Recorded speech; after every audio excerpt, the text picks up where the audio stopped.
Today we have Erin. Hi, Erin. How are you doing today? I'm doing good, Jermaine. How are you? Oh, pretty good. Pretty good. Thanks a lot.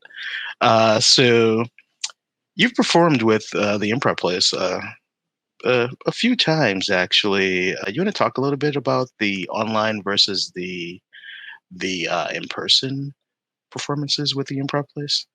Sure. If it weren't for the improv place, I don't know if my indie team would have made it through the pandemic. so, I mean, so yeah, we did a number of shows at the improv place. It was a lot of fun. It was not a fun time generally in the world, but it was fun to have. There's some, I think in general, I do prefer in-person performances, but that doesn't mean that there aren't parts of virtual performances there are things you can do with virtual performances that you cannot do with in-person performances. One being that you can invite your friends and family who live across the country, right? So we did some of that, and that was fun. So some friends of mine and family who had never seen me perform got to see me perform because we were doing virtual shows. And it was fun to play with things like the virtual background and like popping in and out kind of thing that you could do when we were doing the virtual format that you can't really do in person. I think we had some sort of like, and this is probably me. This sounds like a me move. I put like I put like a Real Housewives background or something for something we were doing, and then it just kept like people kept using it, and it kept like coming back, and it was just like a fun piece of the show that you can't really do when you're when you're in person. I think we also had like a church at one point, like people were in a church, and so that was fun. I enjoyed that there were kind of things that we had not played with or tried in the virtual format that we could try, given that opportunity from the improv place. Cool. Yeah, I remember there was a show that was called Picture This, where you were photos in an art gallery. Uh, how'd you like that? That's right. Yeah, that was fun. Yeah, yeah, yeah, yeah. Yeah, we were like floating Harry Potter like paintings, like moving paintings. Yeah, no, that was fun because it's like when you do a scene and you like scene paint and you're like, okay, here's like, you could be like, here's the art gallery and we see these paintings, but like there you could actually see it. Right. So that was really cool. That was fun. Cool. So how did you first get involved with improv? Sure. So I kind of did it on a whim. It was my last year of grad school. This is going on 10 years ago. I was really, really stressed, and I was just kind of in an environment where everyone was stressed and everyone was just like, it was just not, I didn't want to be around like the other people in my grad program, to be honest. And so I was like, okay, let me just I need to do something else. Like, let me try something that I've never tried. I looked at like extension courses with the university and I was just like, what can I do? What can I try? And I saw improv as an option. Um, I didn't actually end up taking the class with them, but that's what gave me the idea. Like, oh, I should try improv. And there was actually a local theater, an improv theater in San Diego where I was living, that had just started like a year or two before I took classes there. So yeah, it was really fun. I mean, I'd never done any sort of theater, comedy, anything like that before doing like taking that first class. Though I did have a groundbreaking role in the fourth grade play. I'm going to brag on myself a little bit. I was the ghost of Hamlet's father, Oh, and he's got some great lines. So but that was really my only theater performance was that. So yeah, it was great. I mean, I was around a bunch of people who didn't know anything about what was going on with my professional life, didn't care at all. And that was great. And honestly, that's part of why I kept doing improv when I moved to DC. Like DC is such a career focused town.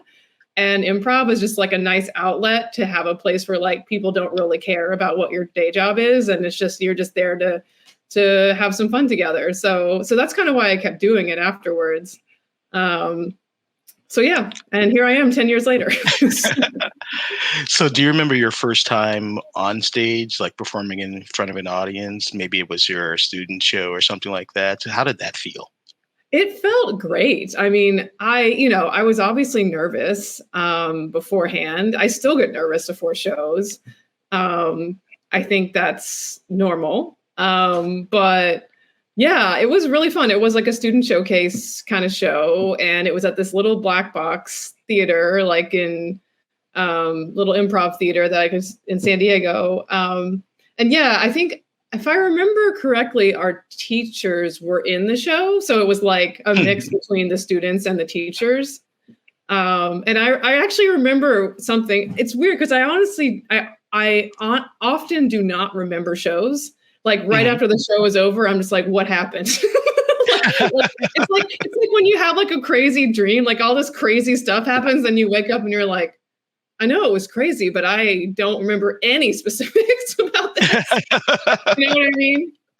But I do actually remember something in that show, and I remember like getting in a scene with I think it was one of the teachers, and she said something about a car, and I remember being like, okay, like one of the things we've been told is just have a big reaction and, have a big, so I just like started crying like immediately, like really. And then it kind of went from there. Like it ended up being very fun. I was like, oh, how could you, or something like, this is the same car my boyfriend dumped me in or something, like, and I remember like being like, oh, this is how this works. This is fun.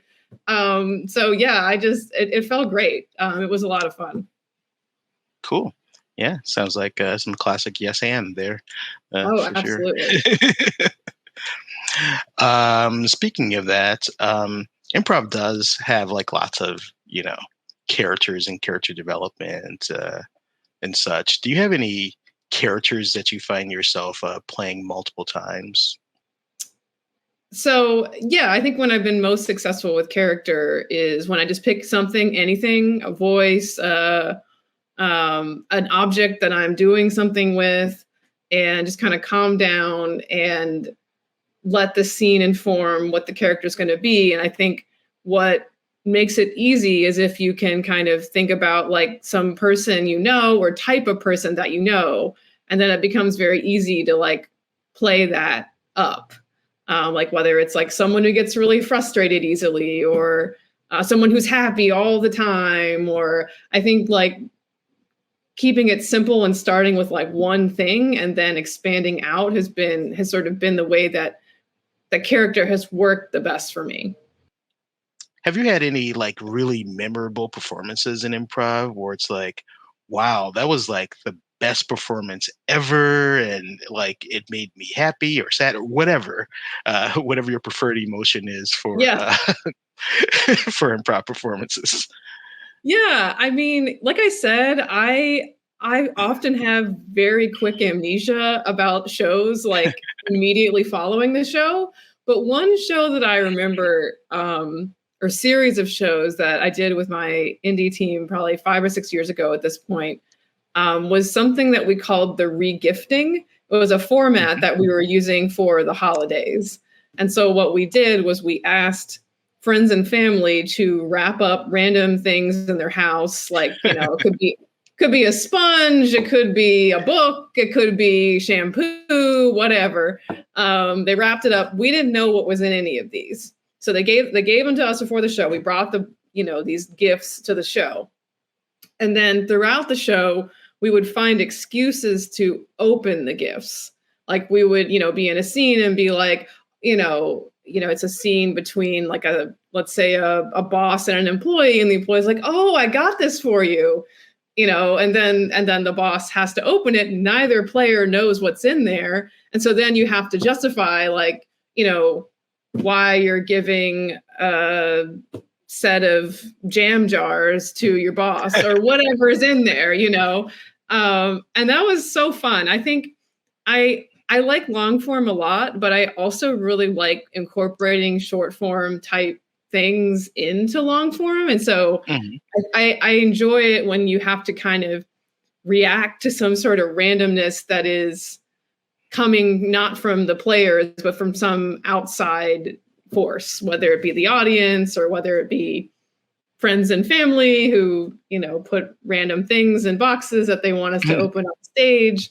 But it was really fun. And I think I opened something that I think was a Doctor Who reference. I don't know anything about Doctor Who. I didn't know. And so I think it was some sort of clock or something. I don't know. And I didn't know what it was. So I was like justifying it for some other reason, like, well, thank you for this clock. I'm always late or whatever. And like, I think it's almost funnier that I didn't know the reference, because then like if people did, right, it'd be like, well, that's not what this is.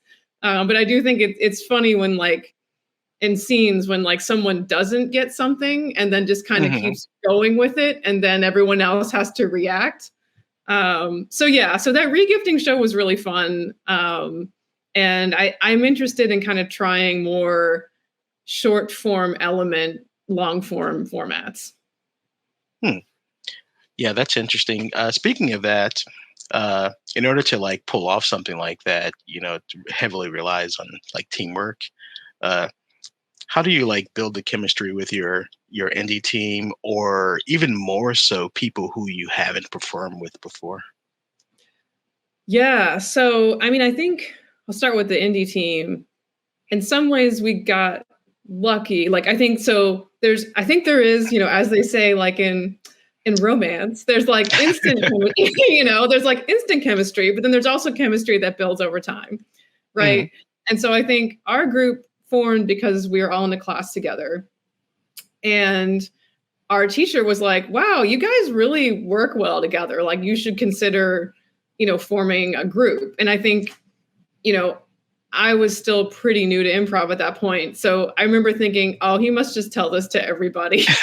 you know, like, he was he was a great teacher, nice guy. I was like, he's just being nice, or like, he's just being nice, not like he tells it, but, Mhm. but then like, I've realized over the years, like how right he was, like, because I've performed with other groups where you're like, oh, we do not have the same chemistry, even from the beginning, right? And then over time, I mean, we've been performing together for 6 or 7 years at this point. Like, we just have we just know each other so well at this point. Like, the more practice you get, the more, the more comfortable you get with each other, the more you trust each other, and the more fun it can be. In terms of people, building chemistry with people you haven't performed with before. I mean, again, some of that is like, either you got it or you don't a little bit in the beginning. Like, Mhm. sometimes it's just like people's styles just don't mesh. And sometimes that's just, that's fine. But I do think that as long as you have, if you end up in a sort of sticky situation where people's styles are kind of clashing, like, I think having at least some improvisers in the mix who are a little more experienced can kind of help get out of whatever potentially uncomfortable situation you've been in. But I do think, if you're starting out, it can be very tough, like, to, in the beginning, to be with everyone else also very new to improv, and like, you're kind of trying Mhm. to like figure everything out, and like, it's fun, like, because I kept doing it even, from the beginning. But yeah, sometimes that can be challenging, but other times it can be very fun because, I'm used to performing with a certain set of performers. I kind of know what their deal is. But when you perform with other people, you can see like, oh, like, what's happens when we, add, because when we've actually added new people to our team, it's fun because it brings a whole fresh, Mhm. person perspective, what strengths to the mix. Mhm. Yeah. When you're doing live improv in person, how does the audience affect you, with either the get or with just their feedback throughout the show? Yeah. I mean, improv audiences are usually very great energy. right? Like they're there for the show, they're excited, they want to see, they want to laugh, they want to enjoy themselves. Um, and so I think, when you practice, I mean, practice is very fun.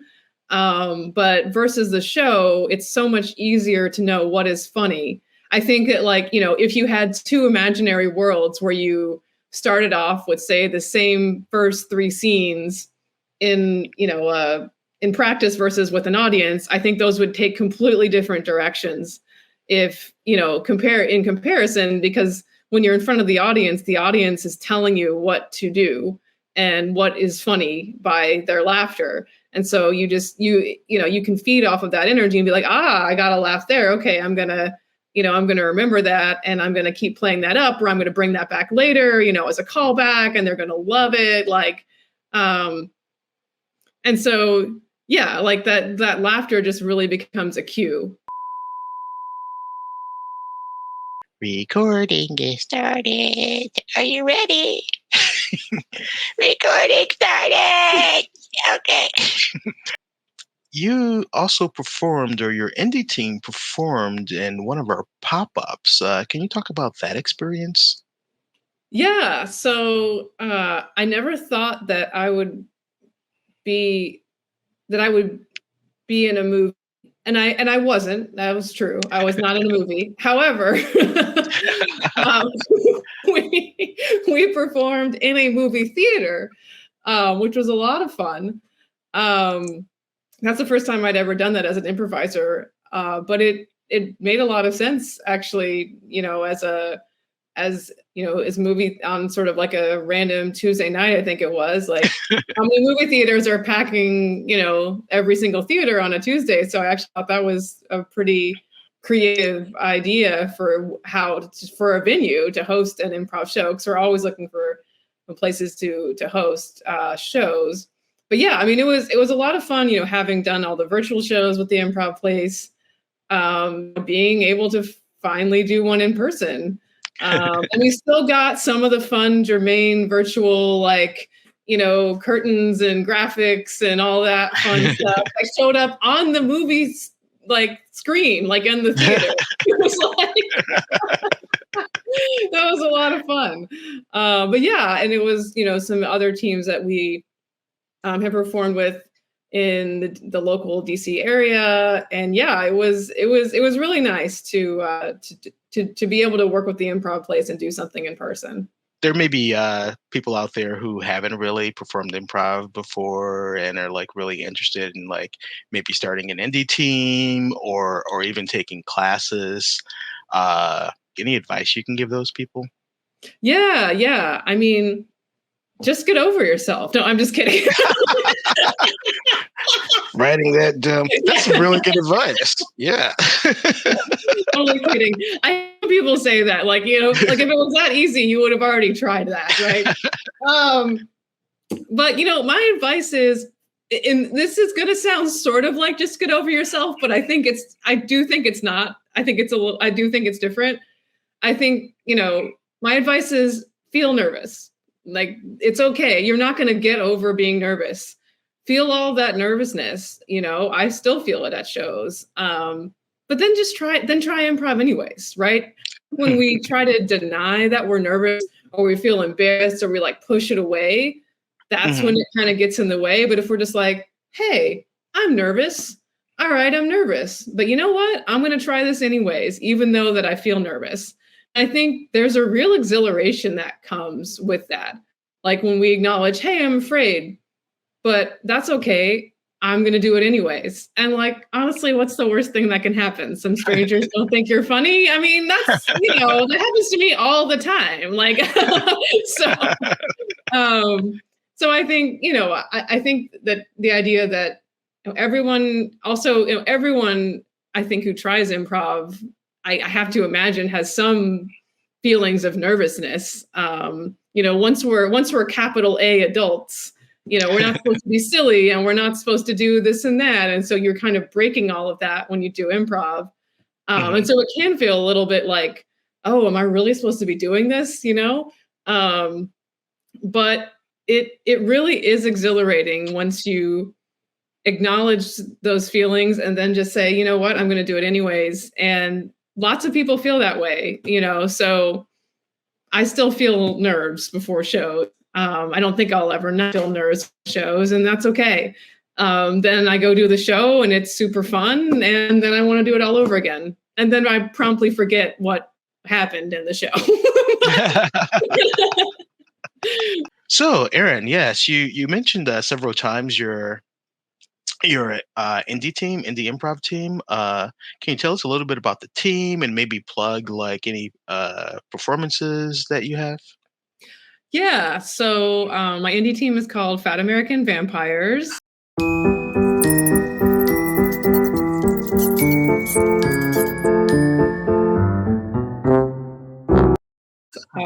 We have been performing together for 6 or 7 years. There's a core group of us that have been there that entire time. So we have a lot of fun together, and a lot of fun performing. You can find us on Facebook. We have a Facebook page, Fat American Vampires, and we'll be performing shows. We perform every couple months in the DC area. So if you're interested, we usually post that information on our Facebook page. Awesome. Well, thank you very much, Erin, and we'll be. I'm sure we'll be seeing you soon at some point. All right. Thanks again, Jermaine.